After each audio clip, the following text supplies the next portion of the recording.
All right. So you might be taking anatomy and physiology right now, and now you've gotten to this awkward chapter called the integumentary system.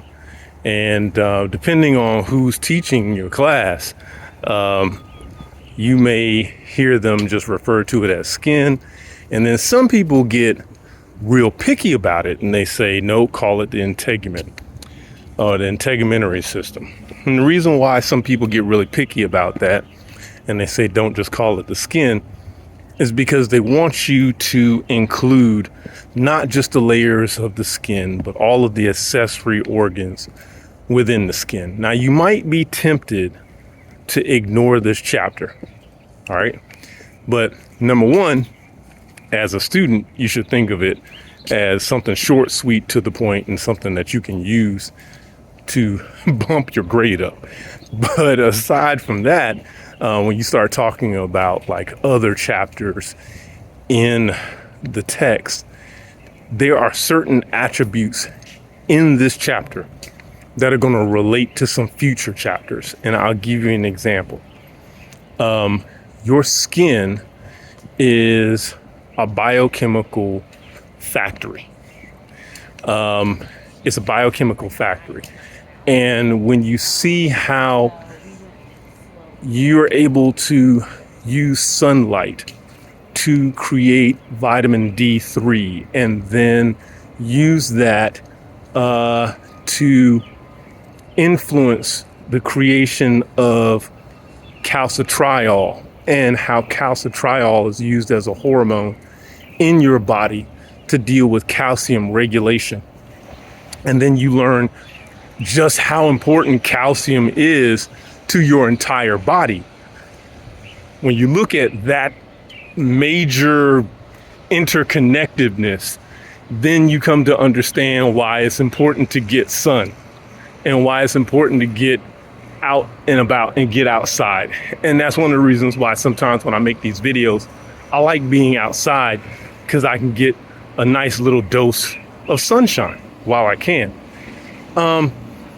So with that being said, the easiest part about the integumentary system to learn is really those three layers. You know, you've got the epidermis, the dermis, and the hypodermis.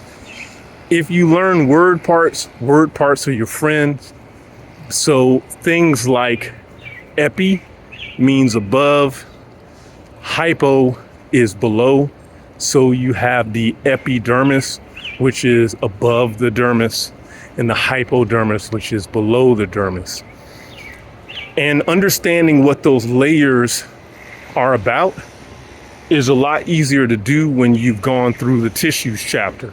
When you go through the tissues, you learn that basically you can make any organ of the body as long as you have any of those 4 tissue types. You're as good as gold. As long as you have epithelial tissue, connective tissue, muscular tissue, and nervous tissue, you can make practically every organ of the body. And the skin is no different. The skin is literally made up of all 4 of the different tissue types. That's one of the things that makes the integumentary system so unique, is that you're using all 4 tissue types. Another thing that makes the integumentary very unique is that your skin is actually an organ. It itself is an organ. I think 16% of your body weight is nothing but skin. 16% of your body weight is nothing but skin. I was at a museum once where they removed the skin from a human body, and they had all of the skin of the human body up framed like a person, like they had it standing and posted up like it was a person. And so you could see what the human body looked like when it was only the skin with no bones and no muscles or anything like that. And then they showed the human skin in just a big ball right beside the body. And to the average person, it looked kind of gross, but it was just showing you how much of your body weight and how much of your body mass is just skin by itself.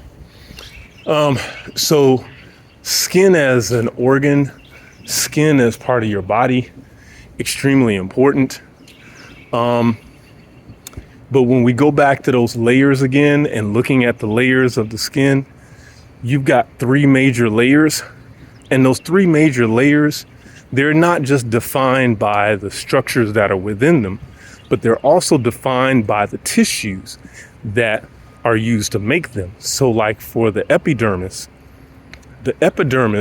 is primarily made out of epithelial tissue. Now, if you remember anything about the tissues, this is where like the attributes of the tissues and things like that become really important. You remember anything about epithelial tissue? Epithelial tissue is made to cover and protect, right? It doesn't have blood vessels in it. It doesn't move and do things. It's there to protect and cover. So the epidermis is made up of the epithelial tissue primarily.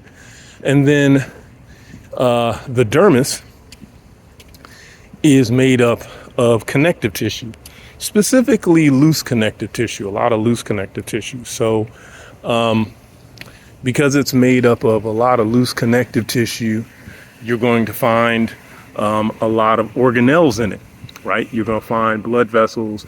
You're going to find corpuscles. You're going to find nerve endings in this thing. You're going to find lymphatic vessels in it. You're going to find actual little pieces of muscle, erector pili muscles, that are attached to hair follicles. You're going to find hair. You're going to find all these different things in the loose connective tissue, because the loose connective tissue is connecting. It's connecting your epidermis to the rest of your body. And then below the dermis is the hypodermis. And most of the hypodermis is adipose tissue, which is another type of connective tissue. Except the purpose of this connective tissue is to attach the dermis to the rest of the body, but to also act as insulation for both temperature as well as cushion. So you have all of those things there. That's why when someone gets a bruise, when they have a bruise that shows up, or a contusion on their skin, that's the small little blood vessels within the skin that have broken open and spilled out into the rest of the tissue. And now that blood is deoxygenated and old, which makes it very dark, which makes the bruise show up very dark. Now, got to remember that the epidermis doesn't have any blood vessels in it. So that's not the epidermis that you damaged. It's not the epidermis that's bleeding. It's the dermis, like directly below the epidermis, where the dermis attaches to the epidermis. Just at that point, that upper layer of the dermis, that has a whole bunch of little small capillaries in it. And those capillaries can burst because of some type of physical trauma. So you break open those blood vessels. The blood is right there at the superficial layer of the dermis, which can be seen through the epidermis, which shows up as this dark blob that we call a bruise. And then you have the hypodermis, which also some people call the subcutaneous layer. Sub meaning below, cutaneous, you get the picture. So subcutaneous or hypodermis.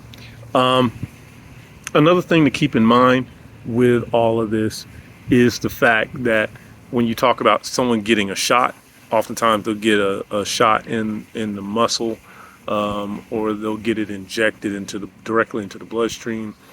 But then some people get a hypodermic needle, and that hypodermic needle is developed and designed to puncture the skin and go into that third layer, into the hypodermis. Those jokers hurt. Those things hurt. Now, mind you, I'm not a big needle person. I have never been big on needles. I do not get excited when I see a needle. I've never liked needles for myself, and as a pre-veterinarian student, I didn't like giving animals shots. I just really didn't. I could and I did, but it wasn't my favorite thing. I knew that they could do everything from hurt to at least be a bit uncomfortable.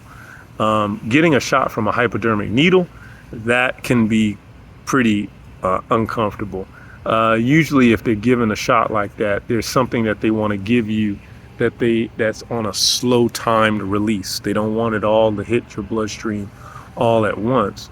But anywhere where you have adipose tissue like that is pretty well vascularized. It's got lots of blood vessels, so it's going to absorb substances over time. Your skin is your first line of defense against all pathogens. It is the first line of defense. That is why we really don't know how good we've got it. I once read that somewhere around 98 to 99% of all the pathogens that we encounter, we never have to deal with. They said that, out of that, all the pathogens we encounter every day, it's just a small percent that we actually have to deal with every day because we have skin. They can't get past the skin. A lot of what we deal with on a regular basis are topical agents. They can't get past our skin. What you need to be careful of are pathogens that can get past your skin, or chemicals that you may work with that are topical agents. They can get through the skin and get into your bloodstream. So you want to be careful of that. So when they tell you to wear gloves, please. But your skin blocks so many things that you don't want to get into your body. It is literally that first line of defense, which is why when you get a cut, why things just go south so fast is because once you get a cut on your skin, you've essentially exposed your entire internal environment to a world of gajillions of pathogens out here. It's not pretty. All right. So that's why your skin has an entire process to healing, to where it can heal itself to repair and close in that hole. Now, how a cut is going to look after 3 months is directly related to a few different things. And one of the main things that's going to determine how quickly a cut is going to heal is how deep was the cut? To what layer of skin did you damage? If it's epithelial, if it's the epithelial layer, not the epithelial, the epidermal. If it's the epidermis that you've damaged and nothing more, that'll repair in no time. You actually get a brand new epidermis after a set number of weeks. It's completely brand new. So you don't have anything to worry about. You scrape off part of your epidermis, don't worry about it. 3 weeks, you got a brand spanking new one. No one's the wiser. It's all good. If you cut yourself down to the dermis, now you got a problem, because if you study the tissues, then you know that the way that epithelial tissue repairs itself is epithelial tissue repairs itself by just bringing in new cells. When the epithelial tissue was damaged, you lost those old epithelial cells. So now that we're creating new epithelial cells, it's just a replacement. It's kind of like me getting rid of the bricks on this building behind me. If I get rid of the bricks, the easiest way to fix that wall is just put new bricks in there. And if I put new bricks there, nobody's the wiser. Nobody cares. It's just like, oh, okay. And then if I just decide to ultimately replace all of these bricks with brand new bricks, everybody's going to say, hey, it's a good looking building, right? Same thing happens when you damage epithelial tissue, which is primarily what makes up your epidermis. I replace them things every month. So no big, no harm, no foul. But you start damaging the dermis, we got a different story, because the dermis is made out of areolar loose connective tissue. And we don't repair that by just replacing cells. It's not made out of bricks. This is like repairing a jacket. We've got seams, we've got material that doesn't have a seam, right? We have fibers that are, I got bugs coming to join me now, so I'm gonna have to keep moving. I got fibers that are running in specific directions. And so if I cut those fibers, how do I repair that? So what winds up happening is these fibers in your dermis were laid down in a particular pattern from the time that you were born.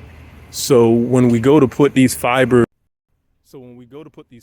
together again, they may not follow the same pattern that you had from when you were born.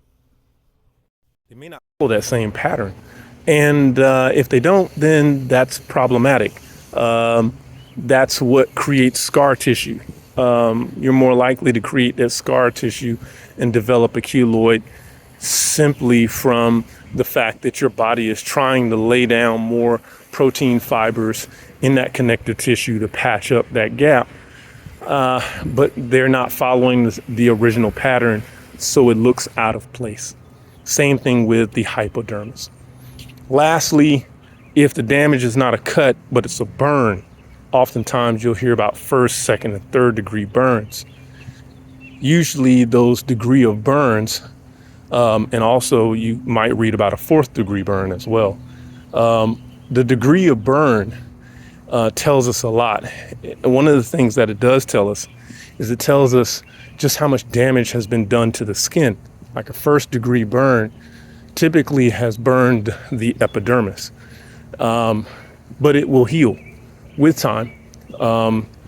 And you probably, over time won't even have anything left there to even say that you had a burn. I've got numerous first degree burns that I've gotten, some of them by accident, unfortunately, some of them being careless. And you can't look at my skin and tell where they were because it was a first degree burn. It only affected the first layer of my skin. Second degree burn, that's when you get down and you get past the first layer. You burned off the first layer and now you're down to the second layer. And so now your body not only has to repair the second layer, but the first layer as well. It's got to regrow a whole first layer. Now I did get a second degree burn, I would say about 2 years ago. This was not being negligent. This was not me trying to bite off more than I could chew. This was literally me protecting my daughter in an emergency. And by protecting her, I managed to keep her from getting burned, but I was caught in the burn. And so it gave me a second degree burn on my arm. And so I got a chance to unfortunately watch that heal and grow back from first person view of what was actually happening. And so my friends kept asking, when is it going to start looking a little more normal? And I said, well, first I've got to regrow the second layer of skin underneath there that's been damaged. And then once that gets established and it can move in with new new stem cells into the area, those cells will then replicate and create new epithelial cells that will become my new epidermis. Third degree burn is worse. It sounds worse. It is. You've burned through the first layer of skin, you've burned through the second layer of skin, and now you're down into the third layer. And this is when you burn down to the hypodermis. And oftentimes burn victims who are experiencing a third degree burn one of the things that they remember, which is very traumatic, is they talk about the fact that they feel like they're still on fire. Even though someone has put out the flames, they're administering first aid, they feel like they're still on fire. And that's because the hypodermis is adipose tissue, it's fat. And if you've cooked anything in oil, you know that you can heat oil on a stove. And when you turn the stove off, the oil doesn't stop being hot. The oil still maintains a high temperature over time. So the same thing happens to that adipose tissue in the skin. It still stays hot, like it's still on fire. It's still burning. That person is still burning, just in a different way. And then, of course, when you hear someone mention a 4th degree, that means all the skin is gone. We're down to muscle. We're down to internal organs. And you can only imagine how that goes. So, if you have time, go Google, and when I get some time, I'll put a link down in the comments about seeing a skin grafting video, so you can see how that surgery works. So I hope this kind of helped you with kind of a brief overview of the integumentary system. Kind of gives you some high points on some things. We didn't get a chance to talk about the accessory structures in detail, like oil glands, sweat glands, hair. If you want to hear more about the integumentary system, if you want to hear more about the accessory glands, leave a comment in the comment section below. Make sure that if this helped you, if you like this video, like it, share it with other students, and we'll see you next time.